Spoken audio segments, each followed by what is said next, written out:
Okay. Welcome to our daily Stoic podcast. We don't have a cool name for what we're doing here, but what we are doing here is reading the daily entry for the very first time and then trying to figure out what it all means. What it all means. And so today is April 12th, and the name of today's entry is Reject Tantalizing Gifts. Tantalizing Gifts. That sounds like tentacles. Sounds like hookers. What? Reject tantalizing gifts. Tantalizing, like kind of, and then there could be like very seductive things, not in like inside. necessarily a hooker kind of way, but just like the things that I'm thinking, like money, all of the kind of schemy. I don't know. There's not other words that are coming to my brain. Okay. Vomit. Vomit is tantalizing? No, but it's kind of like vomit is something that's like you don't. But what tantalizing is not the opposite. The opposite. Yeah. Tantalizing is like, I want it's like candy or something. Yeah, like money and all the things, the bling.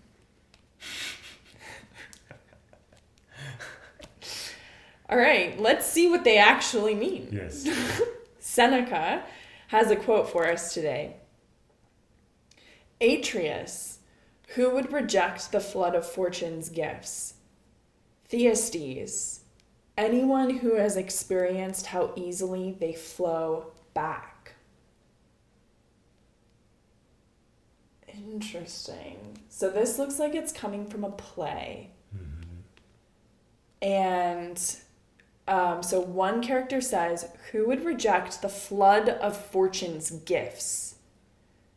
So to me, that means like status, money, good health. Anything that you would think is valuable. Anything you think is valuable. Okay. If that's all coming, who would reject it? Why would you reject that? And then the other character says, anyone who has experienced how easily they flow back. Is the one who experienced that how easy it's all lost. I can't tell. Like, honestly, I don't know. When he says easily they flow back. Yeah, the back, like those fortunes will all be gone. Yes, but when he says how easily they flow back, that makes me think that if you let them go, they come back to you. Like how easily they flow back. Because the first character is saying, well, who would reject them? And so the second character says, well, the person will reject them when they know how easily they come back. Don't be afraid to let go of your money, or don't be attached to these things. Like you cling to them. When you don't have them, you come up with this idea in your mind of like, oh, if only I have this. And now it comes and you're like, it's like paralyzing because you're just like latching onto it. And so he's like, okay, well, if you let that go, people who let that go and practice letting that go. It'll come back. It'll be like returning and stuff. So it's like you don't have to, like, don't worry that it won't come back. If you let go, it will come back. Right. Because presumably you're holding on to it because you're like, oh my gosh, this is rare. If I let this go, this is gone forever. It's my one chance. It's my, there's probably some sort of that mentality in the attachment to it. And so he's like, don't worry about the attachment. Like, we're sending more your way. Yeah. But I don't know, because you could be right too. So no, I think it's both, because it's the other, the meaning is the same. I'm just using a different example. I'm just using an example of like, if you have it and then you lose it, then you already know how it feels to have it all.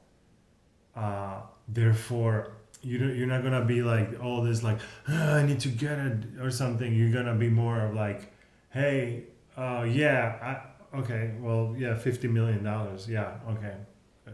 comes and goes. I actually want to focus on this thing that's more important than $50 million, and all of a sudden you let go of that hunt for that $50 million or whatever that is, and now you're focusing somewhere else, and all of a sudden you look back and you have $50 million. So it flows back because you're letting go of that, you're focusing somewhere else, and the life brings things back in the same way. So different, same but different.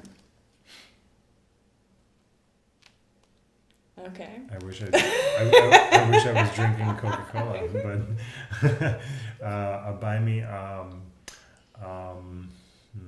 like a pho, like a nice good soup. Okay. So here is what Ryan Holiday has to say about the topic of rejecting tantalizing gifts. Thyestes is one of Seneca's darkest and most disturbing plays. So that's what we just read. Even 2,000 years later, it remains a classic of the revenge genre. Without spoiling it, the quote above comes from the scene in which Atreus is attempting to lure his hated brother Thyestes into a cruel trap by offering him tempting and generous gifts. At first, Thyestes declines, to the complete bafflement of his enemy. We are typically surprised when someone turns down an expensive gift or a position of honor or success. General William T. Sherman emphatically rejected offers to run for president of the United States, saying at one point, "I will not accept if nominated and will not serve if elected." If his friend Ulysses S. Grant had made such a Shermanesque statement, as such rejections are now known, Grant certainly would have preserved his own legacy from the disastrous turn of events it suffered. Despite his initial misgivings, Thyestes is ultimately tempted and persuaded to accept fortune's gifts, which turned out to be a ruse hiding devastating tragedy. Not every opportunity is fraught with danger, but the play was intended to remind us that our attraction toward what is new and shiny can lead us into serious trouble. New and shiny, yeah. So not is it only about like giving up your attachment to the new and shiny. It's like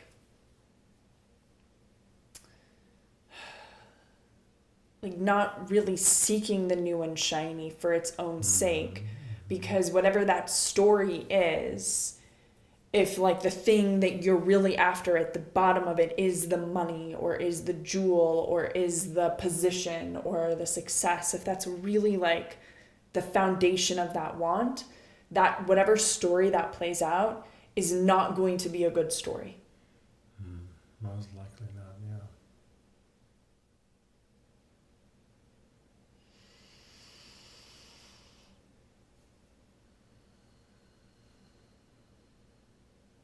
It's easy to think I wouldn't be like entranced by something when I don't have an offer in front of me or when I don't have the opportunity or something in front of me. It's easy for me to think, oh yes, I would never be attached to something like that. I would never be like swept off my feet by something like that. And also I think that's bullshit. I think that I would be. You know what I mean? Yeah. So there's like this weird like kind of virtuous. But maybe you wouldn't be now that you're thinking about it. But the instinct is to be. I just think like I wouldn't act as virtuously as I think that I would act. Yeah. Oh, of course. Yeah, this has been. Yeah, if I'm being really honest with myself. Yeah. And I would venture a guess that that's true for most people. like everyone. Yeah. Like we always think we're like way better than we actually are. Oh my gosh. I saw you were gonna say something at the same time as me. Do you still have it? Mm-mm.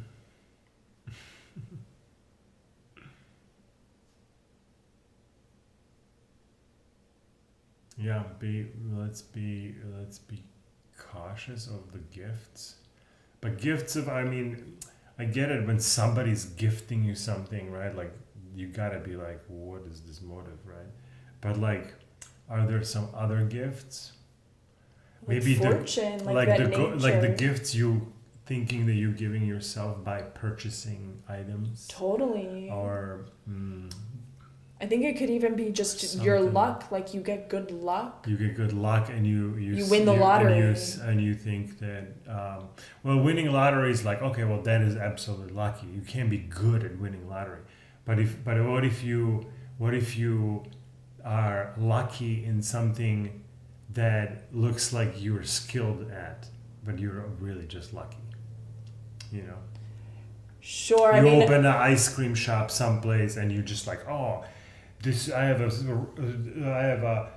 line out the door, so I'm such a great business person, right? And now you're gonna go open 10 more, and they none of them make any money, right? Because you were just lucky with this thing that made you believe that you're smart, but you were just lucky. Sure, could play out like that. I mean, for the person who wins the lottery, it would play out.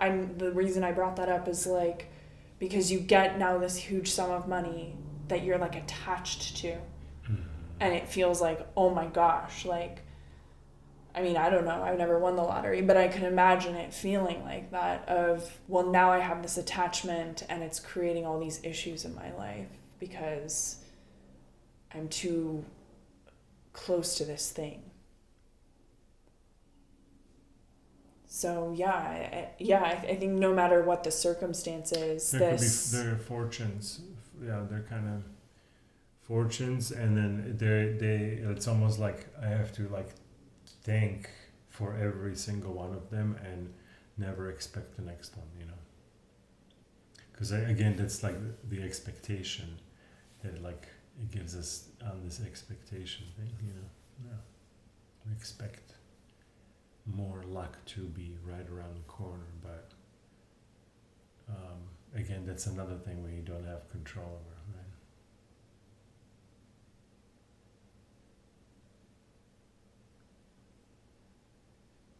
All right, this is a good one. I'm good. Very nice.